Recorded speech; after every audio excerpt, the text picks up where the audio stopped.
ದೇವ ಮೈಲಾಗೇಶ್ವರ, ಈ ಜಗದಲ್ಲಿರುವ ದುಷ್ಟರನ್ನ ಸಂಹರಿಸಿ ಶಿಷ್ಟರನ್ನ ಕಾಪಾಡುವ ಭಾರ ನಿನ್ನಲ್ಲಿ ಕೂಡಿದೆ. ಹೊಲಕ್ಕೆ ಹೋದ ನಿನ್ನ ಪತಿದೇವರು ಇಷ್ಟದಾದ್ರೂ ಬರಲಿಲ್ಲ. ಕಾದು ನೋಡಲಾಯಿತು.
ಅವನ ಪರಿಚಯ ನಿನಗಿಲ್ಲದಿದ್ದರೆ ಅವನು ಮಾಡುವುದು ಹೇಗಿರುವನು? ಸುಮಾರು 6 ಅಡಿ ಎತ್ತರ ಜೋಗಿ ಸ್ಟೈಲ್ ಕೂತು ಬಿಟ್ಟಿದ್ದಾನೆ. ಅವನು ಯಾವ ತರ ಪ್ಯಾಂಟ್ ಶರ್ಟ್ ಧರಿಸಿದ್ದಾನೆ? Blue shirt white pant. All right.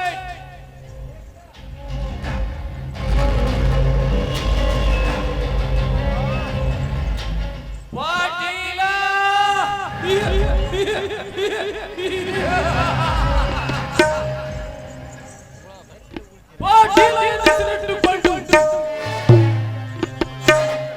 ಈ ಪೃಥ್ವಿಯಲ್ಲಿ ನಾನೇ ರಾಜ ಹುಲಿ ಎಂದು ಬಡವರ ರಕ್ತವನ್ನು ನೀರಿನಂತೆ ಕುಡಿದು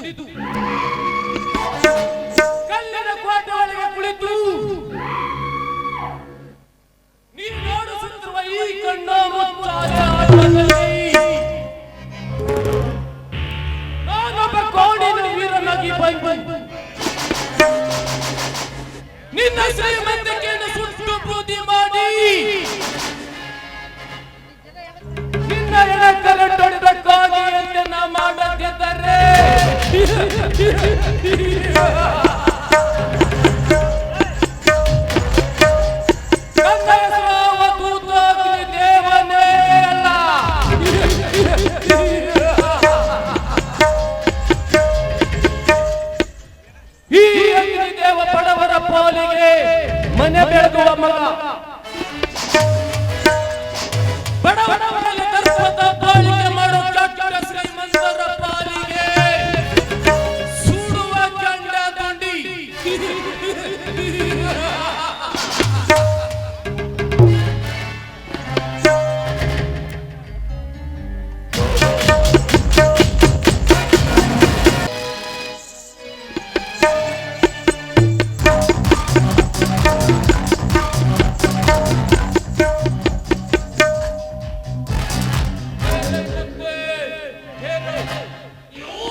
ಮಹಾದೇವ ಇಂಥ ಕಚಡಾಲನ ಮಕ್ಕಳನ್ನು ಸುಟ್ಟು ಬೂದಿ ಮಾಡಲಿಕ್ಕೆ ಬಂದಿರುವನು ಇವನು ಅಗ್ನಿದೇವ.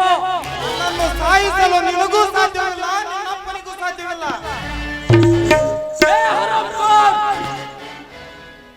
ನನ್ನ ಅಪ್ಪನ ಹೆಸರಿನೆತ್ತಿ ನನ್ನ ಕೋಪವನ್ನು ಮತ್ತಷ್ಟು ಕೆರಳಿಸಲಿಯಾ ಕೆಟ್ಟ ಸೂಳೆಯ ಮಗನೇ.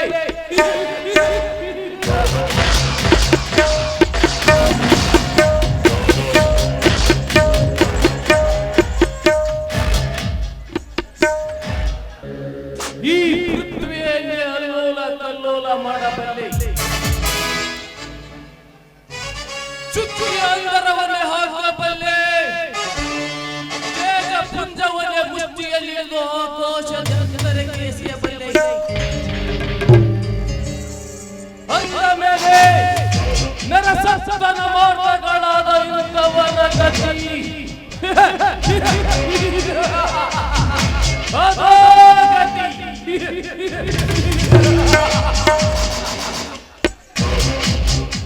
ಈ ಅಗ್ನಿದೇವನಿಗೆ ಶರಣೆಂದರೆ ಸಾವಿಲ್ಲ. ಶರಣಾಗದ ನನ್ನ ಕಣ್ಣು ತಪ್ಪಿಸಿ ಬದುಕಲು ಪ್ರಯತ್ನ ಪಟ್ಟರೆ ಹಸಿರ ಹುಲಿಯಲ್ಲಿ ನನ್ನ ಮನೆಗೆ ಬೆಂಕಿ ಹಚ್ಚಿ ನನ್ನ ಮಾತಾಪಿತರು ಸುಟ್ಟುಕೊಂಡ ಸತ್ತರ ನೆನಪು ಬಂದರೆ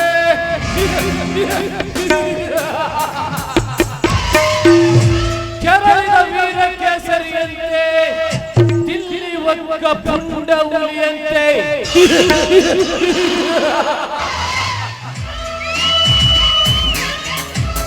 ಈ ಅಗ್ನಿದೇವನನ್ನು ಎದುರಾಕಿಕೊಳ್ಳುವುದು ಒಂದೇ, ಬೆಂಕಿಯಲ್ಲಿ ಸುಟ್ಟುಕೊಂಡು ಸತ್ತು ಹೋಗುವುದು ಒಂದೇ. ಅವಧೂತ ಅಗ್ನಿದೇವ.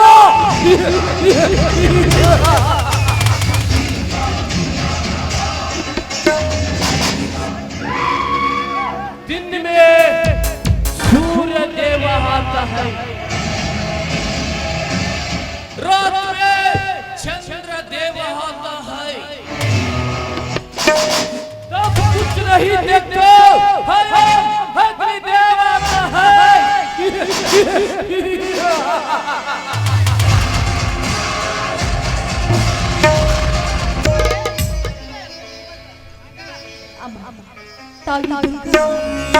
ತ್ರಿಪುರ ವಿಜಯಳಾದ ಮಹಾಮಹೇಶ್ವರಿ ನಮ್ಮ ತಾತ ಮುತ್ತಾತನ ಕಾಲದಿಂದಲೂ ಬಡತನ ಎಂಬ ಭೂತ ನಮ್ಮನ್ನ ಬೆನ್ನಟ್ಟಿ ಕಾಡ್ತಾ ಇದೆ.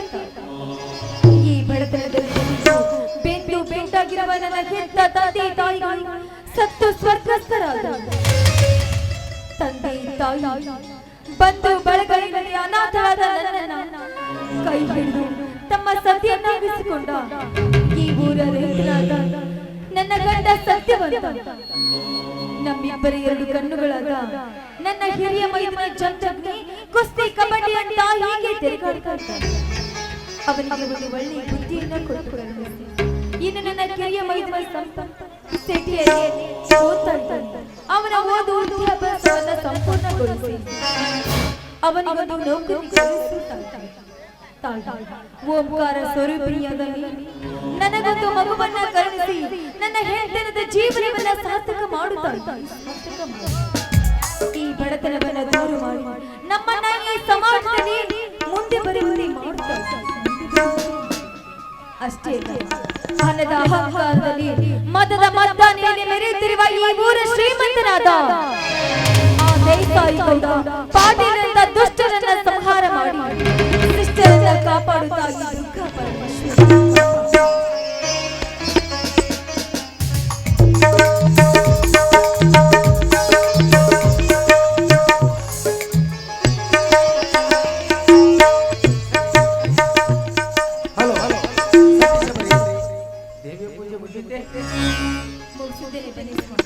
ದೇವರಿಗೆ ನಮಸ್ಕಾರ ಮಾಡಿ ಆಶೀರ್ವಾದ ಪಡೆದುಕೊಳ್ಳಿ.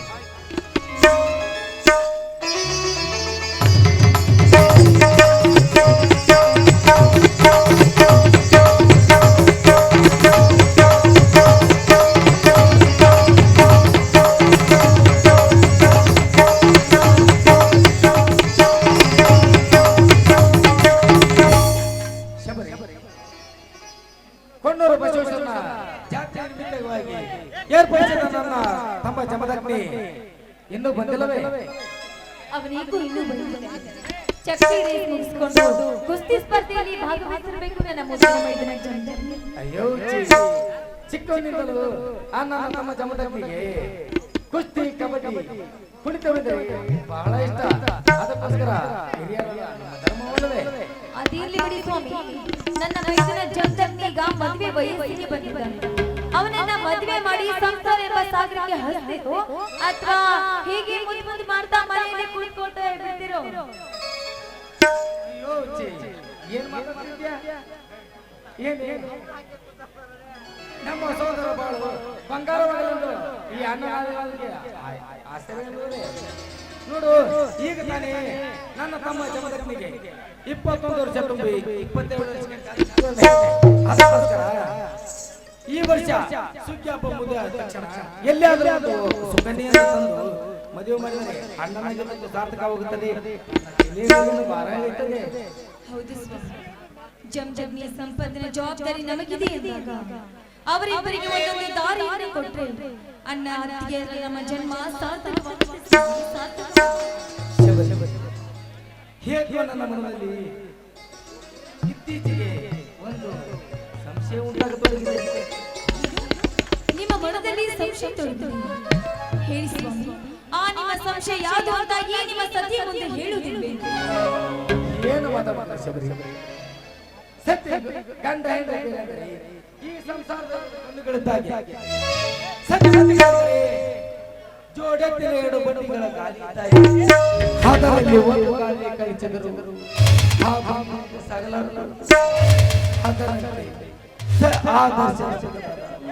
ನಮ್ಮಿಬ್ಬರ ಭಾವನೆ ಒಂದಾದರೆ ಈ ನಮ್ಮ ಸಂಸಾರ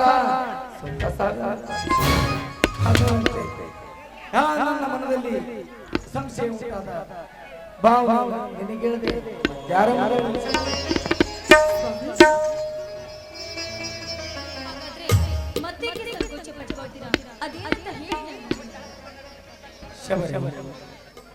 ನಮಗಂತೂ ಮದುವೆಯಾಗಿ ಇಷ್ಟು ವರ್ಷಗಳು ಕಳೆದರೂ ಮಕ್ಕಳಾಗಿಲ್ಲ. ಮುಂದೆನೂ ಇದೇ ತರ ಮಕ್ಕಳಾಗದಿದ್ದರೆ ನನ್ನ ತಮ್ಮಂದಿರಾದ ಜಮ ಸಂಪತ್ ನಮ್ಮನ್ನು ಚೆನ್ನಾಗಿ ಜೋಪಾನ ಮಾಡಿಕೊಂಡು ನಾಲ್ಕು ಜನರಿಗೆ ಬುದ್ಧಿವಾದ ಹೇಳುವ ನೀವು ಇಂಥ ಅಪನಂಬಿಕೆ ಅಪಸಾದ ಕೊಡಬಾರದು ಸ್ವಾಮಿ. ನನ್ನ ಮೈದುನರನ್ನ ನನ್ನ ಹೊಟ್ಟೆಯಲ್ಲಿ ಹುಟ್ಟಿದ ಮಕ್ಕಳಿಗಿಂತ ಹೆಚ್ಚಾಗಿ ಜೋಪಾನ ಮಾಡಬೇಕು ಅಂದಾಗ ನಮಗೆ ಯಾವತ್ತೂ ಕೇಡು ಬಡಿಯುವುದೇ ಎನ್ನುವ ನಂಬಿಕೆ ನನಗಿದೆ ಸ್ವಾಮಿ, ನನಗಿದೆ. ಆ ನಿನ್ನ ನಂಬಿಕೆ ಒಂದು ವೇಳೆ ಸುಳ್ಳಾಗಿ ಸ್ವಾಮಿ, 9 ತಿಂಗಳು ತಾಯಿಯಾದವನು ಗರ್ಭದಲ್ಲಿ ಮಗುವನ್ನ ಬಚ್ಚಿಟ್ಟುಕೊಂಡು ಮಗು ಜನಿಸಿದಾಗ ತಾಯಿಯಾದವಳು ಮಗುವಿಗೆ ಹಾಲನ್ನು ಉಣಿಸುವಾಗ ಮಗು ತಾಯಿ ತೊಡೆಯ ಮೇಲೆ ಮಲಮೂತ್ರ ವಿಸರ್ಜನೆ ಮಾಡಿದಾಗ ತಾಯಿಯಾದವಳು ಮಗುವನ್ನ ಕೊಂದ ಹಾಕಲು ಇಲ್ಲ ತನ್ನ ತೊಡೆಯಲ್ಲಿ ಕತ್ತರಿಸಿ ಹಾಕಲು ನನ್ನ ಮೈದುನರನ್ನ ನಾನು ಇಲ್ಲಿವರೆಗೂ ಸಾಕಿ ಬೆಳೆಸಿದ್ದೇನೆ ಅಂದ್ರೆ ನಮ್ಮನ್ನ ರಕ್ಷಿಸುವ ಭಾರ ಅವರಿಗೆ ಬಿಟ್ಟಿದ್ದು ಸ್ವಾಮಿ, ಅವರಿಗೆ ಬಿಟ್ಟಿದ್ದು. ಮೆಚ್ಚಿದೆ ಶಬರಿ, ಮೆಚ್ಚಿದೆ. ನಿನ್ನ ಹೃದಯವಂತಿಕೆ ಮಾತಿಗೆ ನಾನು ತುಂಬಾ ಮೆಚ್ಚಿದೆ. ಸಾಕು ಸ್ವಾಮಿ, ನನ್ನನ್ನ ಇಷ್ಟೊಂದು ಹೊಗಳಿದ್ದೀರಿ.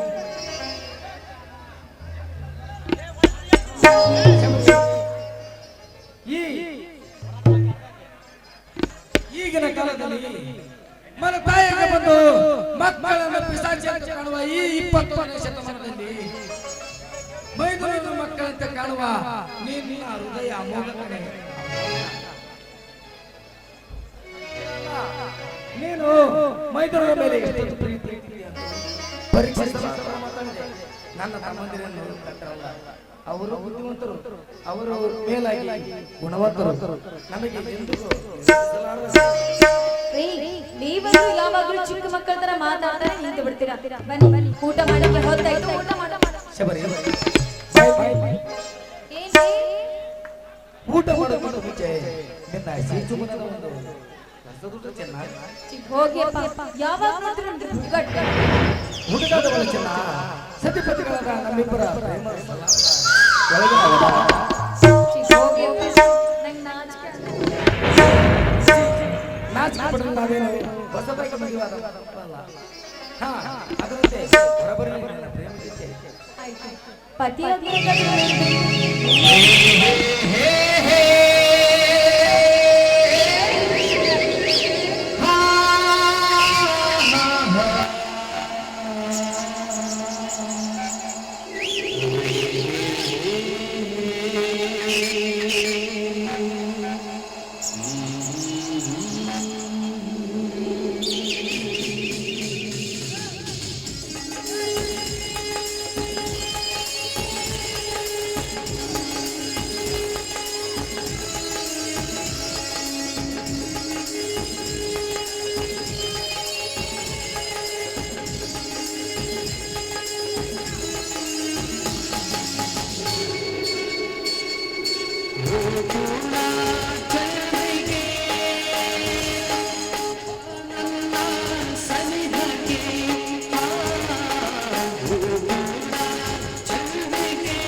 ಶ್ರೀರಾಮನ ಜಾನಕಿ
ನಿಮ್ಮ ಕೈಯಲ್ಲೆಲ್ಲ ರಕ್ತದ ಕರೆಗಳು.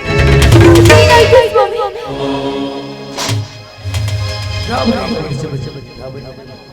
ನಮ್ಮ ಬಡವರಿಗೆ ಇದೆಲ್ಲ ಆ ದೇವರು ಕೊಟ್ಟ ಬಹುಮಾನ, ಇದೆಲ್ಲ ಆ ದೈವ ತಂದ ದುರಂತ.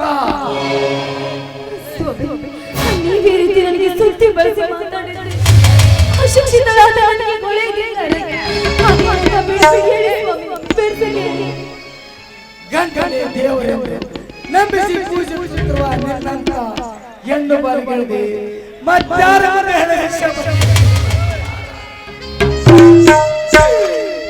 ನಮ್ಮ ಮೇಲೆ ದ್ವೇಷಕ್ಕಾಗಿ ಈ ಊರಾಗಿ ಗೌಡ, ಆ ದೇಸಾಯ ಗೌಡ ನಮ್ಮ ಊರು ಮುಂದಿರುವ 1 ಎಕರೆ ವರಲಕ್ಷ್ಮಿ ಹರಳಿಸಿ ನಾಶ ಮಾಡಿದ್ದಾನೆ. ಶಬರಿ ನಾಶ ಮಾಡಿದ್ದಾನೆ. ಅಯ್ಯೋ ಶಿವ ಶಿವ ದೇವ, ನಮಗೆ ಯಾಕಪ್ಪ ಇಂಥ ಅಗ್ನಿ ಪರೀಕ್ಷೆ? ದೇವ ಮೈಲಾರಲಿಂಗೇಶ್ವರ, ನಾವು ಯಾವ ತಪ್ಪು ಮಾಡಿದ್ವಿ ಅಂತ ನಮ್ಮನ್ನ ಈ ರೀತಿ ಕಾಡುತ್ತೇವೆ?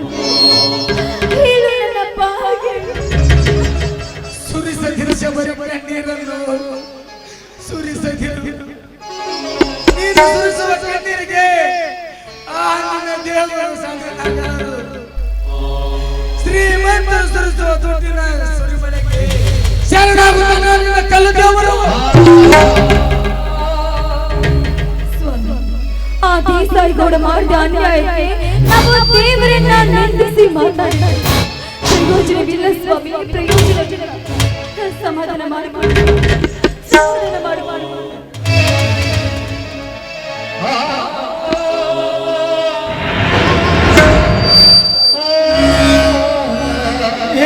ಸಮಾಧಾನ ಮಾಡಿಕೊಳ್ಳಲು ಶಬರಿ, ಸಮಾಧಾನ ಮಾಡಿಕೊಳ್ಳಲು ಈ ಸಲ ಬರುವ ಆ ವರಲಕ್ಷ್ಮಿ ಹತ್ತಿ ಬೆಳೆಯಿಂದ ನನ್ನ ತಮ್ಮ ಜಮಲಕ್ಕೆ ಮದುವೆ ಮಾಡಿ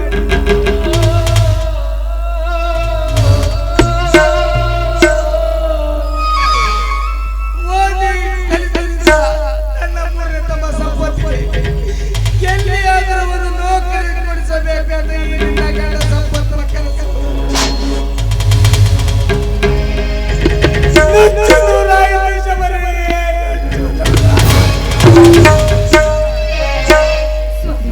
ಹೋಗ್ಲಿ ಬಿಡಿ ಸ್ವಾಮಿ, ಅದರ ಬಗ್ಗೆ ಚಿಂತೆ ಮಾಡಬೇಡಿ.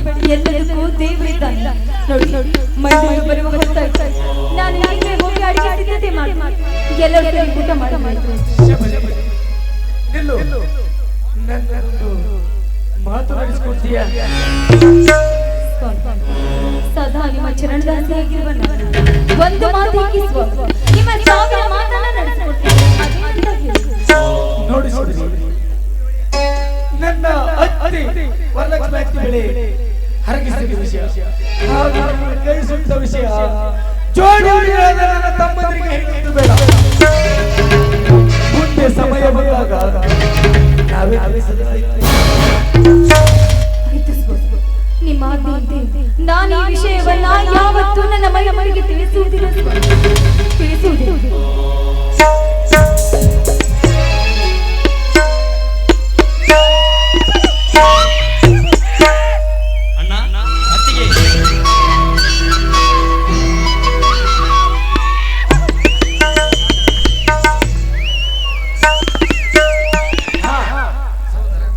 ಈಗ ಬಂದ್ಯಾ?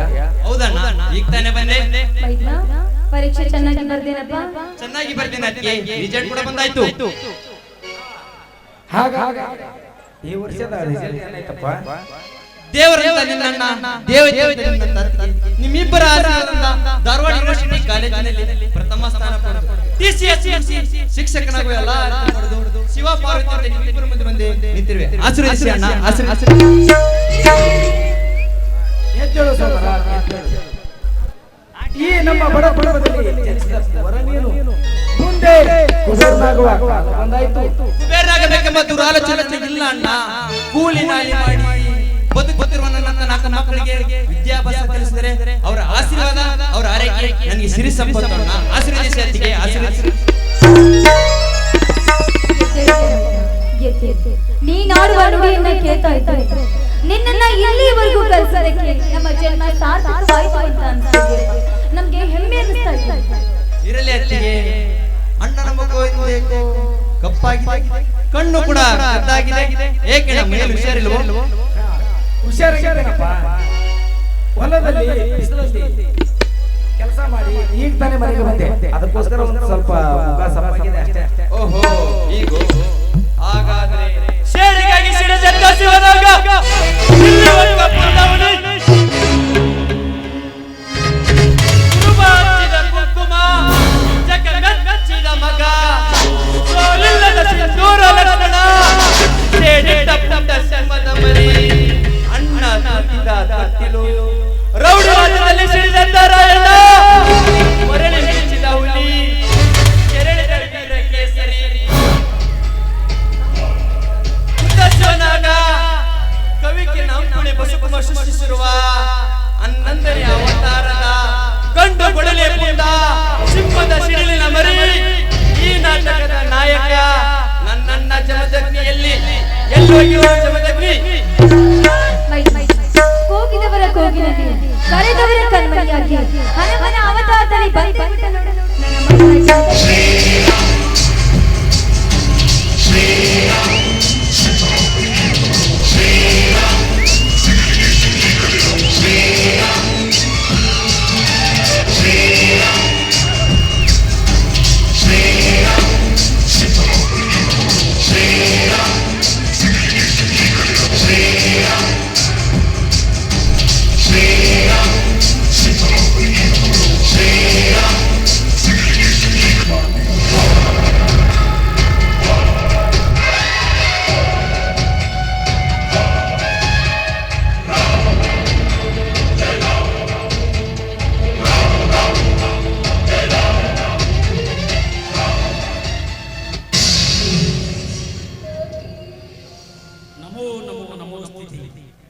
ಜೈ ಆದಿಶಕ್ತಿ ಅವತಾರ ರಣದ ಕೆಂಚಮ್ಮ ಚಂದ್ರಗುತ್ತಮ್ಮ ದೇವಿ ಢಂಕಣ ಮರಳಿ ಚೌಡೇಶ್ವರಿ ಹೌನೂರ ದ್ಯಾಮವ್ವ ದೇವಿ ನಮೋ ನಮೋ ನಮೋ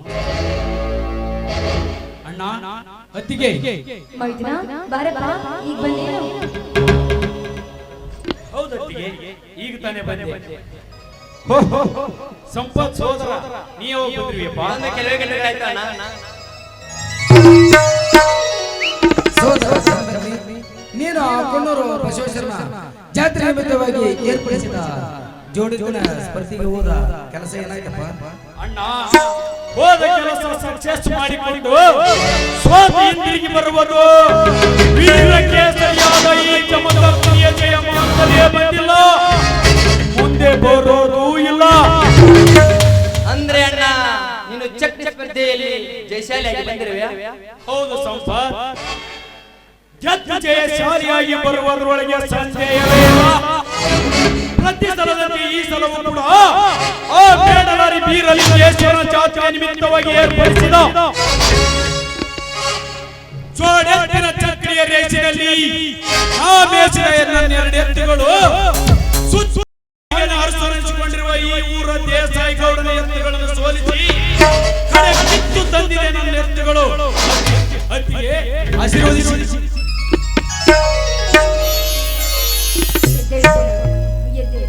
ನೀನು ಯಾವಾಗಲೂ ಗೆಲುವಿನ ಸರ್ದಾರ ಆಗಬೇಕನ್ನೋದೇ ಈ ನನ್ನ ಅತ್ತಿಗೆ ಆ ನಿನ್ನ ಆಶಾಗೊಬ್ಬರ ಕನಸನ್ನು ನನಸಾಗಿ ಮಾಡುತ್ತೇನೆ ಒಂದು ವೇಳೆ ಅದಕ್ಕೆ ಅವನಾದರೂ ಅಡ್ಡ ಬಂದರೆ ಕಂಡಲ್ಲಿ ಕಡಿದು ಹೆಡಿಗೆ ತುಂಬಿ ಕೈಲಾಸಕ್ಕೆ ಕಳಿಸುತ್ತಾನೆ ಈ ನಿನ್ನ ಮೈದನ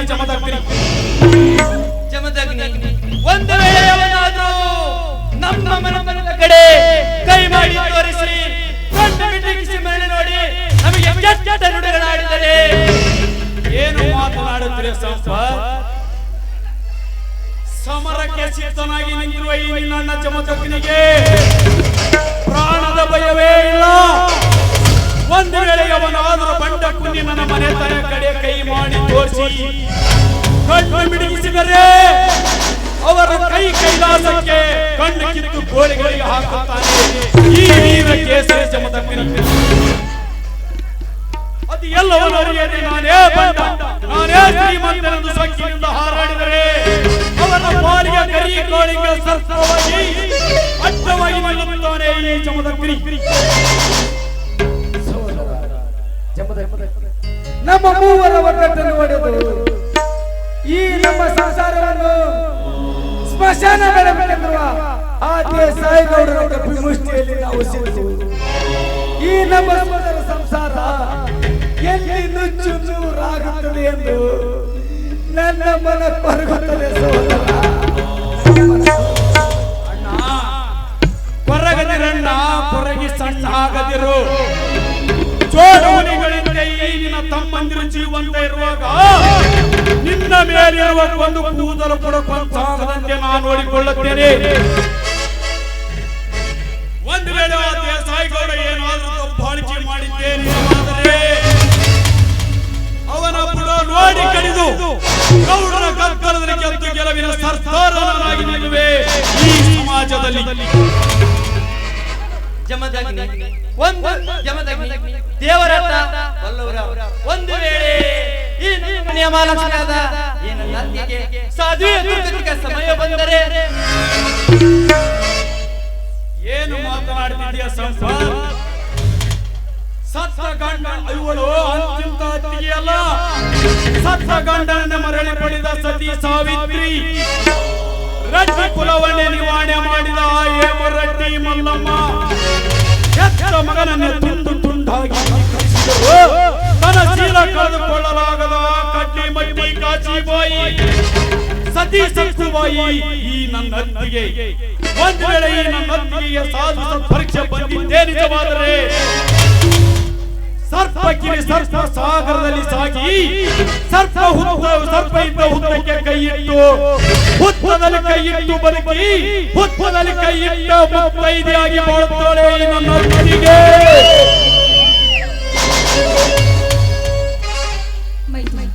ನೀನೆಲ್ಲ ಮೇಲಿಟ್ಟಿರುವ ಈ ಪ್ರೀತಿ ವಿಶ್ವಾಸ ನಂಬಿಕೆ ನಾನು ಯಾವತ್ತೂ ದ್ರೋಹ ಬಗೆಯಿರಲ್ಲ.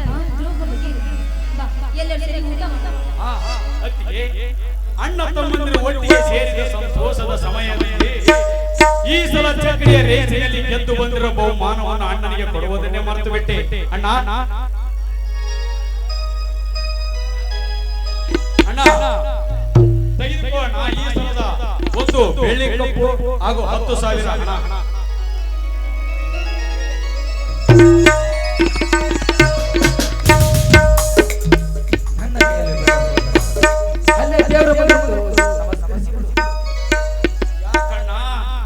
ಈ ನಿನ್ನ ತಮ್ಮ ಜಮದಗ್ನಿ ಚಕ್ರಿಯ ರೇಸಿನಲ್ಲಿ ಗೆದ್ದು ಬಂದಿತ್ತು, ನಿನಗೆ ಸಂತೋಷವಾಗಲಿಲ್ಲವೇ? ಯಾವ ಬಾಯಿಂದ ಹೇಳಲಿ ಸಹೋದರ, ಸಂತೋಷವಿದೆ, ನನಗೂ ತುಂಬಾ ಸಂತೋಷವಿದೆ. ಆದರೆ ಇಂಟಿಸಿನ ಮಾತೆ ಕಣ್ಣ, ಸಿಗದಕ್ಕ ಜಮದಗ್ನಿ ತಂದ ಬಹುಮಾನವನ್ನ ಯಾವ ಕೈಯಿಂದ ತೆಗೆದುಕೊಳ್ಳಲಪ್ಪ, ಯಾವ ಕೈಯಿಂದ ತೆಗೆದುಕೊಳ್ಳಲಿ? ಏನು ನಿನ್ನ ಮಾತಿನ ಅರ್ಥ? ಇಂದು ನಮ್ಮ ಹೊಲದಲ್ಲಿ ಆ ದೇಸಾಯಿಗೌಡ ಸಾಕಣ್ಣ, ಇಂದು ಹೊಲದಲ್ಲಿ ಆ ದೇಸಾಯಿಗೌಡ ನಿನ್ನ ತೆರೆ ಕಡಿಯುತ್ತೇನೆ ಎಂದೇನಾದರೂ ಬೊಗಳಿದ್ದಾನೆ, ಇಲ್ಲ ನಿನ್ನ ಶಿರ ಹರಿದ ರಕ್ತ ಕುಡಿಯುತ್ತೇನೆ ಎಂದೇನಾದರೂ ಬೊಗಳಿದ್ದಾನೆ. ಹಾಗಿದ್ದರೆ ಹೇಳಣ್ಣ, ಹೇಳಣ್ಣ ಏನಾಯ್ತಂತ ಹೇಳು. ಅಣ್ಣ ನಿಜ ಸಂಗತಿ ನೀನು ಹೇಳಲೇಬೇಕು. ಅತ್ತಿಗೆ ನೀವಾದ್ರೂ ಹೇಳಿ ನಿಜ ಸಂಗತಿ ಏನಾಯ್ತೆಂದು. ಹೇಳತ್ತಿಗೆ ಏನಾಯ್ತಂತ ಹೇಳು. ಶಬರಿ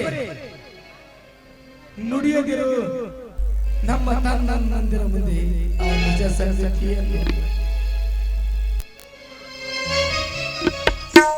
ಅತ್ತಿಗೆ ನಿಜ ಸಂಗತಿ ನೀವೀಗ ನನ್ನ ಮುಂದೆ ಹೇಳದಿದ್ದರೆ ನೀವು ದಿನನಿತ್ಯ ಪೂಜಿಸುತ್ತಿರುವ ಆ ಚಂದ್ರಗುತ್ತಮ್ಮನ ಮೇಲೆ ಆಣೆಯಾಗಿದೆ. ಹೇಳತ್ತಿಗೆ ಏನಾಯ್ತಂತ ಹೇಳು. ಆಯ್ತಪ್ಪ, ಹೇಳ್ತೀನಿ. ನಿನ್ನೆ ಆ ದೇಸಾಯಿಗೌಡ ನಮ್ಮ ಊರ ಮುಂದಿನ ಹೊಲ ವರಮಹಾಲಕ್ಷ್ಮಿಯ ಹತ್ತಿ ಬೆಳೆಯನ್ನ ಆಳುಗಳೊಂದಿಗೆ ಬಂದು ನಾಶ ಮಾಡಿ ಹೋಗಿದ್ದಾನೆ. ಅಷ್ಟೇ ಅಲ್ಲ, ಅದನ್ನ ತಡೆಯಕ್ಕೆ ಹೋದ್ರೆ ಮಣ್ಣಲ್ಲಿ ಟ್ರ್ಯಾಕ್ಟರ್ ಸಾಲ ಪೈಪಿನಿಂದ ಕೈಗಳಿಗೆ ಸುಟ್ಟು ಹಾಕಿದ್ದಾರೆ. ಗೌಡ, ನಾನು ಊರಲ್ಲಿರದ ಸಮಯವನ್ನು ಸಾಧಿಸಿ ಬೆಳೆದು ನಿಂತಿರುವ ನನ್ನ ವರಲಕ್ಷ್ಮಿ ಬೆಳೆಯನ್ನು ನಿನ್ನ ಆಳುಗಳಿಂದ ಸುಟ್ಟು ಹಾಕಿ ನನ್ನ ಅಣ್ಣನ ಕೈ ಸುಟ್ಟು ಏಳೆ ಅಡಿಗೆ ಕುಳಿತುಕೊಂಡಿರುವಿಯ ಚಟ್ಟ ಸೂಳಿಯ ಮಗನೇ. ಅಣ್ಣ, ಈಗಲೇ ಹೋಗಿ ಆ ದೇಸಾಯಿ ಗೌಡನ ದೇಹವನ್ನು ಭೋಗ ಮಾಡಿ ಆ ದೇಸಾಯಿ ಗೌಡನ ಪಾಲಿಗೆ ಕರಿ ಕಾಳಿಗೆ ಸರ್ಪನಾಗಿ ನಿಲ್ಲುವೆ. ಆ ದೇಸಾಯಿ ಗೌಡನ ಎದುರಿಗೆ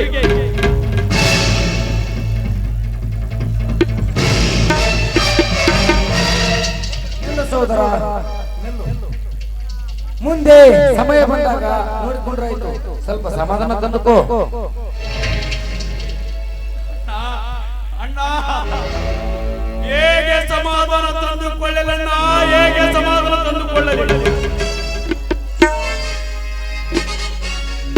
ಆ ದೇಸಾಯಿ ಗೌಡನ ವರಲಕ್ಷ್ಮಿಯ ಬೆಳೆಯನ್ನು ಹರಿಗಿ ನಾಶ ಮಾಡಿದ್ದನ್ನು ಕಂಡರೆ ಆ ಫಸಲು ಬೆಳೆಸಬೇಕಾದರೆ ಒಬ್ಬ ರೈತ ತನ್ನ ಹೊಟ್ಟೆಯಲ್ಲಿ ಹುಟ್ಟಿದ ಮಗನಿಗಿಂತ ಹೆಚ್ಚಾಗಿ ಬೆಳೆಸಿರುತ್ತಾನೆ. ಆದರೆ ಮಳಿ ಚಳಿ ಬಿಸಿಲು ಬೇಗೆ ಅನ್ನದೆ ದುಡಿದು ಆ ಬೆಳೆಯನ್ನು ಮುಂದೆ ನಮಗೆ ಯಾವ್ದಾರ ರೈತರ ಜೀವನ ಕಾದಿತ್ತು ರೈತ ಬೆಳೆಸಿದರೆ ಆ ಜೀವನವನ್ನು ಹಾಳು ಮಾಡಿದನಲ್ಲ ಚಟ್ಟ ಪುಣ್ಯ ದೇಸಾಯಿ ಗೌಡ.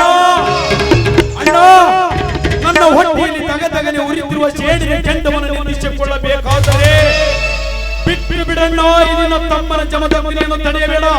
ಈಗಲೇ ಹೋಗಿ ಆ ದೇಸಾಯಿ ಗೌಡನ ರುಂಡವನ್ನು ಬರುತ್ತೇನೆ. ಈ ನನ್ನ ಪ್ರಚಂಡ ಕೊಡಲಿ ಸಿಟ್ಟು ಸುಟ್ಟಿತು, ಶಾಂತಿ ಕೊಟ್ಟಿತು, ಸೇಡು ಬಾಳುವುದು ಕೇಳಪ್ಪ. ನೋಡು, ನಿಮ್ಮಣ್ಣ ಹೇಳುವ ಮಾತನ್ನ ಸ್ವಲ್ಪ ಕೇಳಪ್ಪ. ನನಗೆ ಯಾಕೋ ಭಯ ಬರ್ತಾ ಇದೆಯಪ್ಪ. ಯಾಕತ್ತಿಗೆ ಹಿಂಡು ಕುರಿ ಹಾಲು ಕುಡಿದು ಗಂಡುಗಲಿ ಸಂಗೊಳ್ಳಿ ರಾಯಣ್ಣನಂತ ಈ ನಿನ್ನ ಮೈದನ ಜಮದಗ್ನಿ ಇರುವಾಗ ಭಯ ಪಡಬೇಡ ಅತ್ತಿಗೆ. ಭಯದ ಪ್ರೀತಿಯನ್ನೇ ಹರಿದು ಆ ದೇಸಾಯಿ ಗೌಡವನ್ನು ದೇಹವನ್ನು ಭಾಗ ಮಾಡಿ ಆ ದೇಸಾಯಿ ಗೌಡ ರುಂಡವನ್ನು ತರುತ್ತೇನೆ. ಅತ್ತಿಗೆ, ನನ್ನನ್ನು ಕೈ ಬಿಟ್ಟು ಬಿಡು, ತಡೆಯಬೇಡ. ಆ ದೇಸಾಯಿ ಗೌಡ ಸಾಕಷ್ಟು ಹಣವಿದ್ದ ಹಣವನ್ನು ಮೇಲಾಗಿ ದುಷ್ಟ ಅವನನ್ನು ನಮ್ಮಂತ ಬಡ ರೈತರು ಎದುರಾಗಿಕೊಳ್ಳೋದು ಸರಿಯಲ್ಲ. ಅಣ್ಣ, ಯಾಕಣ್ಣ ಇನ್ನು ಈ ನಿನ್ನ ತಮ್ಮ ಜಮದಗ್ನಿಯ ಮೇಲೆ ನಿನಗೆ ಅನುಮಾನವೇ? ಆ ದೇಸಾಯಿ ಗೌಡನ ಬಳಿಯಲ್ಲಿ ಹಣವಿದ್ದರೆ ಈ ನಿನ್ನ ತಮ್ಮನ ತೋಳಿನ ಶಕ್ತಿಯಲ್ಲಿ ಆಸುವ ಕೊಟ್ಟುವ ಶಕ್ತಿ ಇದೆ.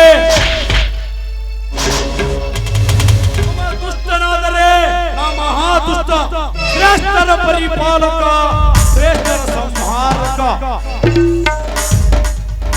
ಅಣ್ಣ, ಈಗಲೇ ಹೋಗಿ ಬರುತ್ತೇನೆ. ಆ ದೇಸಾಯಿ ಗೌಡನ ಚಂಡವನ್ನು ತರುತ್ತೇನೆ. ಅಣ್ಣ, ನನ್ನನ್ನು ತಡೆಯಬೇಡ, ದಯವಿಟ್ಟು ಕೈ ಬಿಟ್ಟು ಬಿಡೋಣ.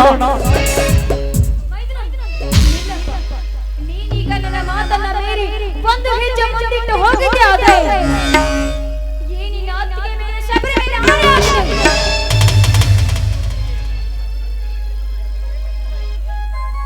ಹತ್ತಿಗೆ ಕರುಣೆ ಎಂಬ ಕರುಣಿನ ಗುಡಿ ಸುತ್ತಿ ಈ ನಿನ್ನ ಮೈದನ ಜಮದಗ್ನಿಯನ್ನು ಹೇಡಿಯಾಗಿ ಮಾಡಬೇಡ ಅತ್ತಿಗೆ, ಹೇಡಿಯಾಗಿ ಮಾಡಬೇಡ. ಕೈ ಬಿಟ್ಟು ಬಿಡೋತ್ತಿಗೆ, ನನ್ನನ್ನು ತಡೆಯಬೇಡ ಈ ವೇಷದಲ್ಲಿ.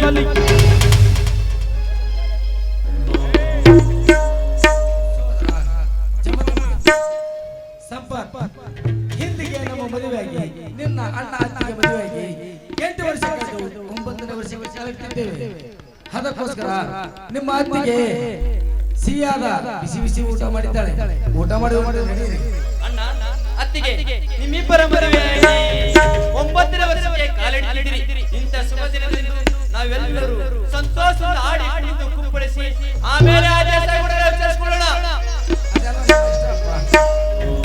ಹೌದು ಅತ್ತಿಗೆ, ಅಣ್ಣ, ಈ ನಿಮ್ಮ ಇಬ್ಬರ ಸತಿಪತಿ ಮೊದಲ ಕಂಠದಿಂದ ಹೊರಬರಲಿ ಒಂದು ಕೋಟಿ ಕೋಟಿ ಪಿಕ್ಚರ್ ಅಂಗಳ ಬೆಳಕಿನ ತಿಂಗಳಲ್ಲಿ. ಅತ್ತಿಗೆ ಹಾಡ್ತೀರಿ ತಾನೆ? ಆಯ್ತಪ್ಪ ಮಗ. ನೀನು ಕೇಳುವುದು ಹೆಚ್ಚ, ನಾನು ಹಾಡುವುದು ಹೆಚ್ಚ. ಬಾ ಎಲ್ಲ ಸೇರಿ.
ಗಸಗಸಿಗೆ ಪಾಯಸಕ್ಕೆ ನೀನು ಮೈ ಗೊತ್ತದ್ದು ಅದು ಮಾಡಿದೀಯ ಮತ್ ಹೋಳ್ಗೆ ಬೇಕೇನಪ್ಪ?